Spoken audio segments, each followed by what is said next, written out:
La chouette se prit à rire et dit à Tortillard en l'attirant à elle: Venez tout de suite baiser maman Loulou. Es-tu drôlet? Mais comment sais-tu qu'il a de la mort au rat pour les hommes, ton maître? Tiens, je l'ai entendu dire ça.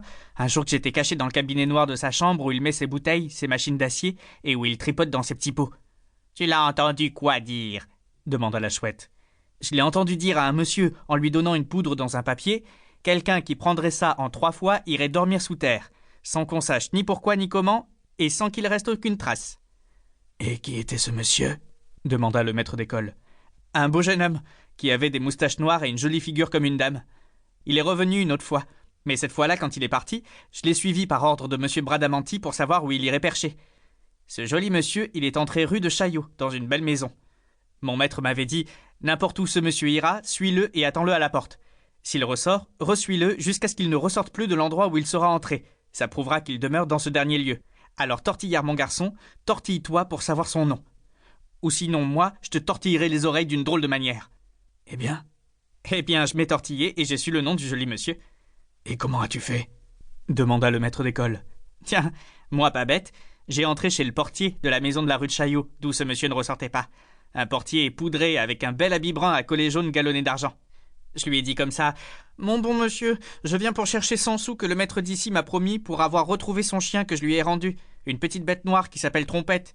À preuve que ce monsieur qui est brun, qui a des moustaches noires, une redingote blanchâtre et un pantalon bleu clair, m'a dit qu'il demeurait rue de Chaillot, numéro 11, et qu'il se nommait Dupont. Le monsieur dont tu parles est mon maître et s'appelle monsieur le vicomte de Saint-Rémy. Il n'y a pas d'autre chien ici que toi-même, méchant gamin. Ainsi file, ou je t'étrille pour t'apprendre à vouloir me filouter 100 sous. Me répond le portier en ajoutant à ça un grand coup de pied. C'est égal, reprit philosophiquement Tortillard. Je savais le nom du joli monsieur à moustache noire qui venait chez mon maître chercher de la mort au rat pour les hommes. Il s'appelle le vicomte de Saint-Rémy. Mi, Saint-Rémy, ajouta le fils de Bras-Rouge en fredonnant ces derniers mots selon son habitude. Tu veux donc que je te mange, petit monac? Dit la chouette en embrassant Tortillard. Est-il finot? Tiens, tu mériterais que je serais ta mère, scélérat. Ces mots firent une singulière impression sur le petit boiteux. Sa physionomie méchante, narquoise et rusée, devint subitement triste. Il parut prendre au sérieux les démonstrations maternelles de la chouette et répondit: Et moi, je vous aime bien aussi, parce que vous m'avez embrassé le premier jour où vous êtes venu me chercher au cœur saignant, chez mon père. Depuis défunte maman, il n'y a que vous qui m'avez caressé. Tout le monde me bat ou me chasse comme un chien galeux. Tout le monde, jusqu'à la mère Pipelet, la portière. Vieille loque, je lui conseille de faire la dégoûter, dit la chouette en prenant un air révolté dont Tortillard fut dupe. Repousser un amour d'enfant comme celui-là. Et la borgnesse embrassa de nouveau Tortillard avec une affection grotesque.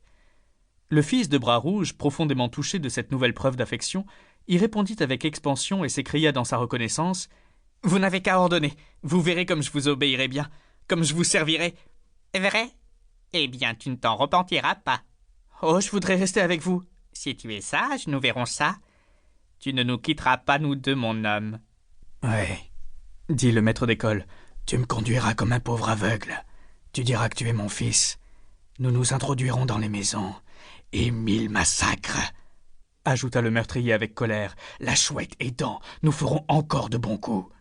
Je montrerai à ce démon de Rodolphe, qui m'a aveuglé, que je ne suis pas au bout de mon rouleau.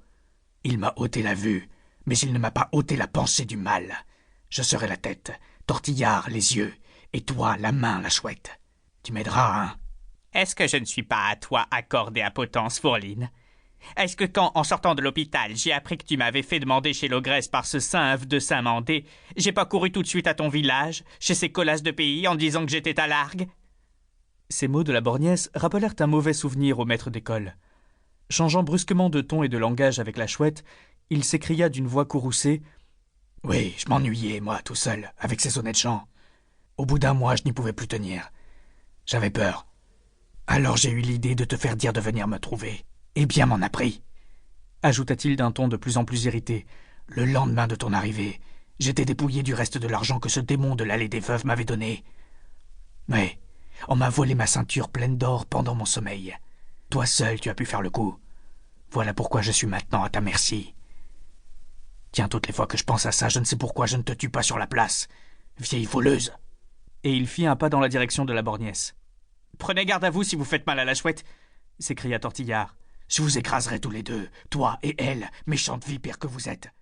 s'écria le brigand. Pour continuer à écouter ce livre audio gratuitement, cliquez sur le lien dans la description et vous pourrez l'écouter en entier sans frais grâce à l'essai de 30 jours d'Audible.